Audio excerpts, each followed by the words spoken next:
I'm Virginia. This is Tim. We're here, we're together, we're outside, enjoying the beautiful lake, enjoying some places that we're grateful for throughout Chicago.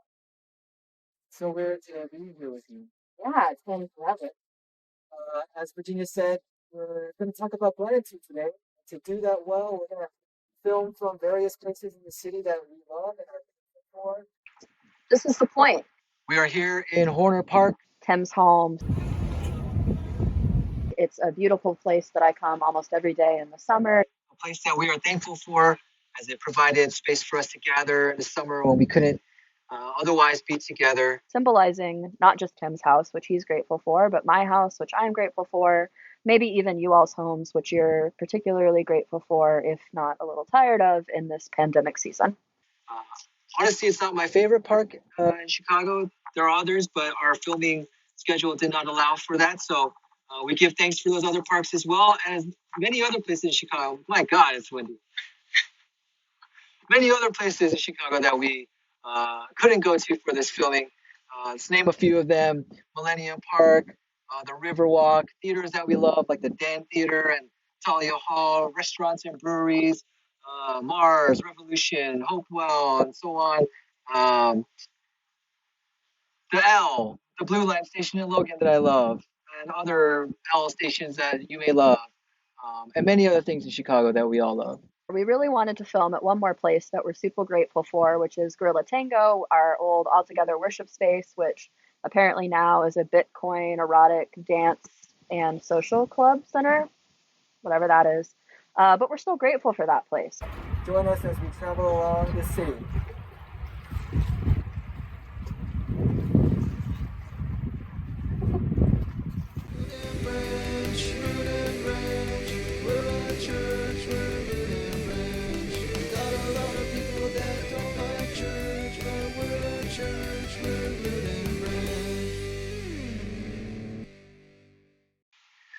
Every year, just about this time, we spend some weeks talking about this idea of gratitude. We're sort of like a network sitcom doing thematic seasonal episodes, a Halloween episode, Christmas episode, and we always do a Thanksgiving episode. It's sort of cheesy, but it does seem important that at least once a year we do take some time to reflect on what it means to be thankful and what we're thankful for.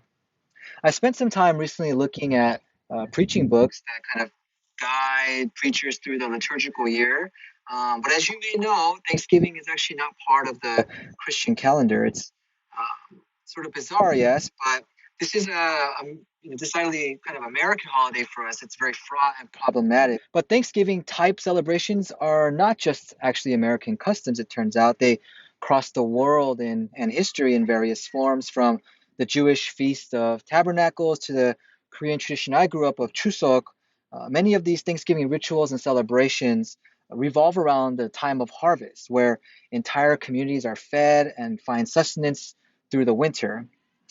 And removed as many of us are from our agrarian roots, this idea of celebrating harvest, I think, makes sense for us, intellectually, but it's not something we're so emotionally connected to anymore. Experiencing gratitude these days can feel fraught.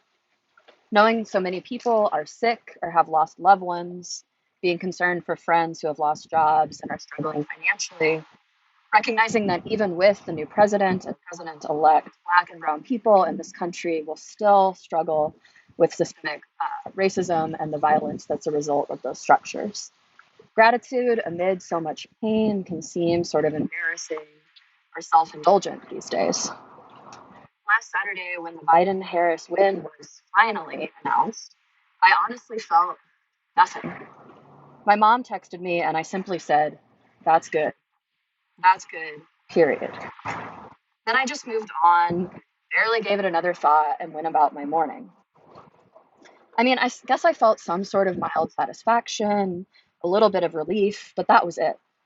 Instead of gratitude for this win, this thing that I'd hoped for and would have been devastated had it not happened, I actually felt disappointed. Primarily, I heard all of the very valid critiques about the Biden-Harris administration that I've heard from friends or read on Instagram or seen in the news. The truth that Biden is an old white man who's immoderate politically and has a troubling history at best with respecting women's physical boundaries. that Harris was a prosecutor who, during her time as the AG in California, called for an increase of bail prices or bail amounts for certain crimes. And in addition to that, all of that, I was just super angry that half of our country, or at least half of voters, still voted for Trump. I wanted a complete, decided repudiation of Trump and all that he stands for, and I didn't get it. Instead, I got an election that took days, an election that was super close to call. So I spent a good portion of Saturday just feeling kind of lost, sort of down. Despite the news that I'd so desperately been hoping for coming to fruition, I felt sad. We live in a time and a society where the work never seems to stop.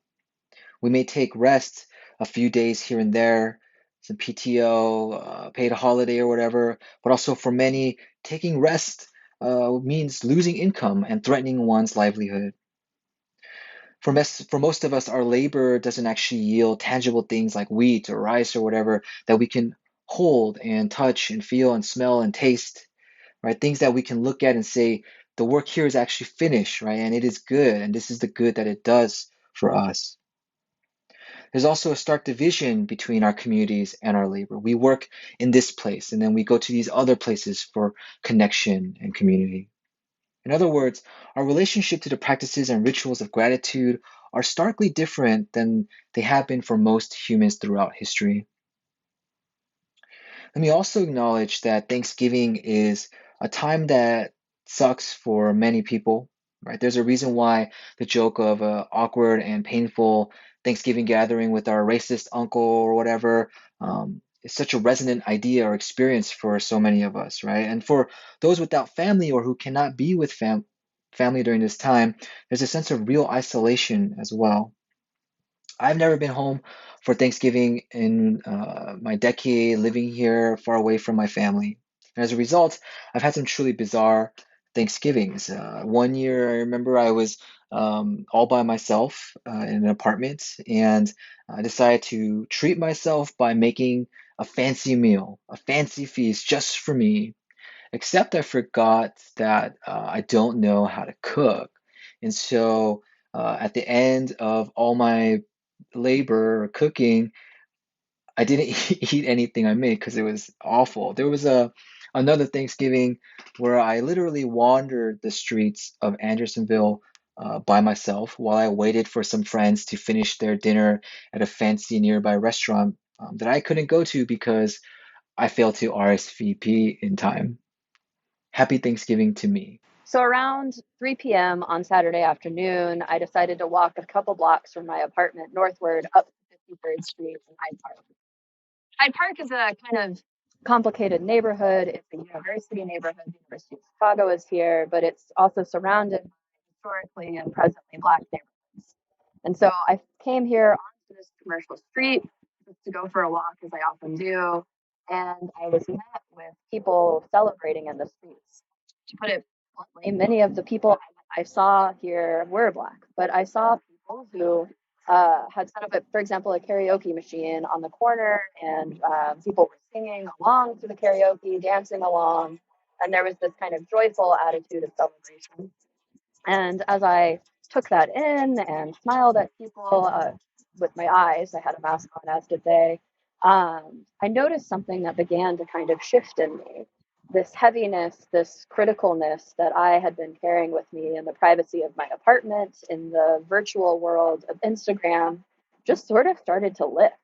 Here I was with other people who, in their full bodies, in their real presence with one another, were expressing joy at what had happened that day indirectly. There wasn't like signs celebrating the election, but there was an attitude of joy in the air. And more than that, an attitude of gratitude, but this real attitude of gratitude for what was happening and for one another, the people that were out here. We smiled at each other and are looking at one another with that joy opened up a space, I think, for all of us to kind of amplify one another and really give each other a permission to feel a sense of celebration at the good things that were happening, a celebration at this street that we share together, at this common space that we share together, at this neighborhood that we share together. And it got me thinking a little bit more critically about what gratitude really is, whether gratitude can even be a private sort of emotion that we feel on our own, or if gratitude is necessarily something that we experience in the presence of others.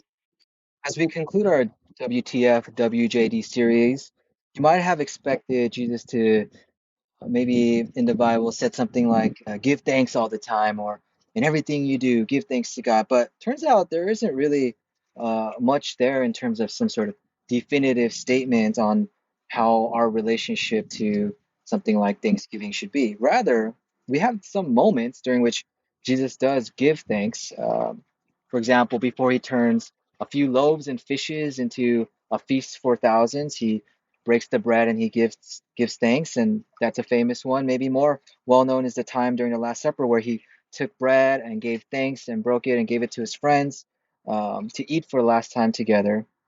If you've been turning into our yearly Root and Branch Thanksgiving special, you might know that the Greek term for Thanksgiving is Eucharisto, and that's where the communion name comes from, the Eucharist, to give thanks. You might also remember because we say this every year, I'm sure, and you're probably tired of it, that the words grace and gratitude share the same etymological root, which is gratis, or to be thankful. Frankly, I think a kind of gratitude feedback loop that is created between people might be the best way to describe Christian love. Like one person's sense of gratitude inspires them to share joyful love more freely with others, which then moves the recipients of that gratitude based love to be more loving back toward the person who showed them love, which starts the process all over again until love simply keeps growing exponentially between them and beyond them forever.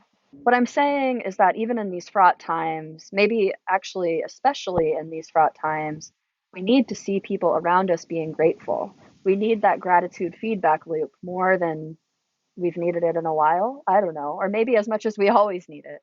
We need to see people celebrating, people experiencing the joy that comes from the good things that we still have and revel in those things, even in the hardest of times. We need this because others' gratitude actually sparks gratitude in us, and our own gratitude makes us conduits for others' gratitude. Our gratitude is never just our own. Imagine me like that meme in Always Sunny in Philadelphia where Charlie Day is trying to connect all the dots for people in a conspiracy theory. Wish I had my cigarette with me. Thanksgiving has its roots in the harvest, where people celebrated in gratitude for the fruits of their labor and their ability to feed one another through the winter. But the labor of their forebears was not a given, right? Crops failed. Rain isn't always plentiful. The locusts, they come and eat all the stuff. So what they were giving thanks for was not just their work, but their good fortune or their blessing or their grace from God. And Jesus, too, he gave thanks before he took some meager loaves and turned them into a meal for many. He gave thanks before the Eucharist, the Thanksgiving meal, where he ate with his friends, communal actions meant to feed and care for others. Our language reveals deep truth in our understanding of Thanksgiving that is connected to this grace that is so true and real. Maybe one of the things that we get most wrong culturally about gratitude is that it's this private emotion or activity, something that we can force ourselves to feel if we just keep enough gratitude journals or do a daily gratitude practice. But maybe gratitude is a necessarily relational experience. It's something that we have to experience with others, in the presence of others, inspired by and inspiring other people. If that is the case, then our practice of gratitude is not really for us at the end of the day at all, but somehow it's always for others. And of course, there's plenty of work yet to be done to achieve justice in our country. Of course, there's still much to mourn. Of course, challenges lie ahead. But that doesn't blot out the good things for which we can be grateful with one another. Those things are still there, and celebrating them, experiencing gratitude for them, will only give us more energy and perseverance and connectedness to others for the struggle ahead. This is the energy, the perseverance, the community that we so desperately need right now. And so let us remember that gratitude is not something to be ashamed of. Gratitude, and it's not something that we just hoard for ourselves. Gratitude naturally and inevitably spills out of us and over and into and fills the people around us. Our authentic displays of gratitude and joy can make space for those who are having a hard time to breathe a little easier to smile, to settle into their own gratitude. Our gratitude can nourish their weary spirits. Gratitude is not a zero-sum game. So in this season, be not ashamed of your moments of gratitude. Feel them, celebrate them, and trust that others will be invited into gratitude along with you as well. Which means that the real meaning of Thanksgiving is not some bullshit story about pilgrims and Indians eating together, but it is rooted in the truth that our ability to care and provide for one another through barren seasons is reliant on both our labor, but also the grace that we receive and give. We give thanks for one another. We give thanks for those who love and care for us. We give thanks that we are not defined by our perfect ability to do that. If grace is something that says you are loved even if you fail, gratitude is to be thankful in some weird way for our imperfections. But that is how love is made known to us. We may not have, us here in Chicago today, spent our spring and summer putting literal seeds into the ground and doing all that stuff that people who grow things do. I don't really know what that would be, pruning things or whatever. But we have spent the spring and summer of this bizarre and strange and crazy and sad and tragic year, I hope and I pray, planting the fruits of love and justice and community. That is what will carry us through a winter such as this, one that may be tough and difficult for so many of us. As we get ready for such a time, let us remember to give thanks for grace, for one another, for a God who loves us. Amen.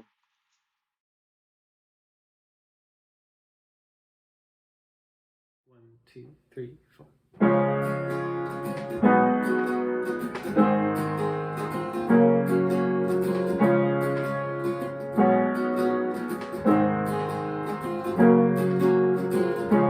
I waited here all by myself. The room was dark and it smelled like sulfur. I heard the screams from way down in the darkness.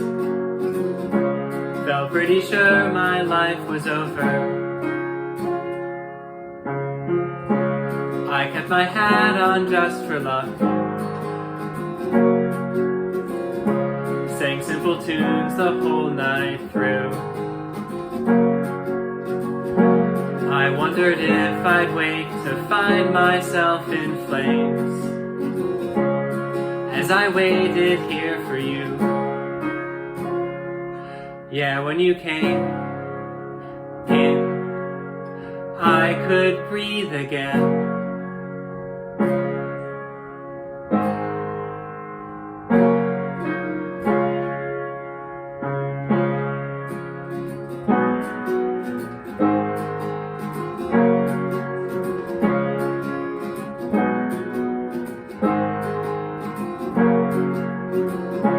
I saw some guys dressed up like sorcerers,